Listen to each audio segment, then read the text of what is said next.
নমস্কার বন্ধুরা, আজকে দেখাবো নাড়ি শুদ্ধি প্রাণায়াম কিভাবে অভ্যাস করতে হয়। প্রথমে পদ্মাসনে সোজা হয়ে বসবেন, তারপরে বিষ্ণু মুদ্রা করে নিয়ে হাতেতে ডান নাসিকা চেপে বাম নাসিকা দিয়ে যতটা সম্ভব শ্বাস গ্রহণ করে কিছুক্ষণ হোল্ড করে রেখে আবার ডান নাসিকা দিয়ে শ্বাসটাকে পরিত্যাগ করতে হবে।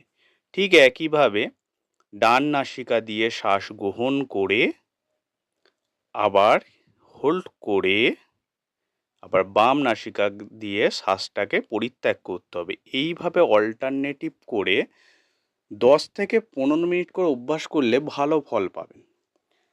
আমাদের শরীরে যে 72,000 নাড়ি আছে, সেই নাড়ির মধ্যে যে ব্লকেজ সৃষ্টি হয়, সেই ব্লকেজগুলো খুলতে এই প্রাণায়ামটা খুবই উপকারী।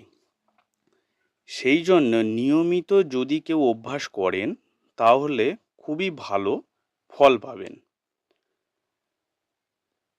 তবে মেরুদণ্ড সোজা করে ব্রেন মন শান্ত করে বসে তবেই প্রাণায়াম অভ্যাস করা উচিত।